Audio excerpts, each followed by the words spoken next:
qilsam ekan? Nechtasi chiqadi menga? Necha yildan beri namoz o'qiyman. Tushkunlikka tushib ketdim. Yordam bering. Qorong'ilikka kirib ketdim. Lekin chiqolmayapman qorong'ilikdan deydi. Namoz o'qiysizmi? Ha, o'qiyman. 7 yil bo'ldi. 12 yildan beri o'qiyman. Shu yerda men o'zimga savol beraman. Namozni yomon demayapman, lekin qarang, hoy, tirnoq ichida kir qidiradiganlar. Bu yerda namozni bitta narsa aytaymi? Namozni o'rgatayotgan odamlar u yerda ham o'zini o'ylaydi. Savob ekan-ku bitta odamga namoz o'rgatgan. Yoziladi bitta anaqa. Fuk bitta odamga namoz o'rgatdi. Fuk yana bitta.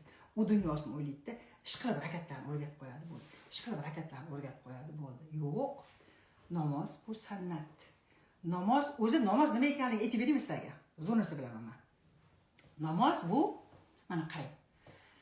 Oshqozonimizni oziqasi bu mana suv chanqab o'tiribman. Qornim ochdi masalan, ovqat yeyman. Keyin pirog bilan choy ichkim kelib qoldi.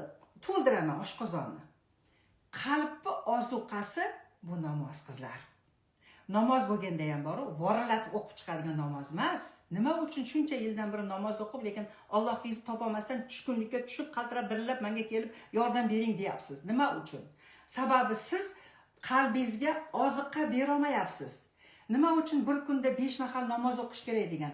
Inson 5 mahal Alloh bilan bog'lanish kerak. Wi-Fi ushlash kerak va qalbingizga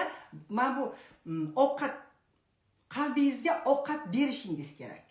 Siz bera olmayapsiz. Shuning uchun sizni qalbingiz och.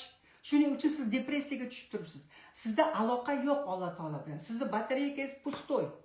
Bir kunda 5 marta namoz o'qiganda odam Alloh taolo bilan bog'langan paytda uni energiyasini, undan kuch oladi, sizni mana shu qalbingiz to'ladi.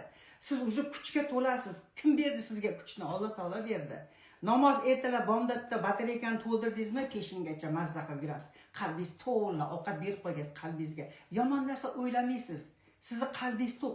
Peshinda yana bog'lanasizda, yana shu Wi-Fi ushlaysizda, yana batareykangizni to'ldirib olasiz. Asrda yana to'ldirib olasiz. Shomda yana to'ldirib olasiz. Rohat qizlar.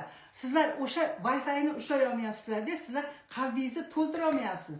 Sizni qalbingiz och bo'lgani uchun ham sizlar depressiyaga tushib, men shokdaman, nima qilsam ekan deb o'tiribsiz.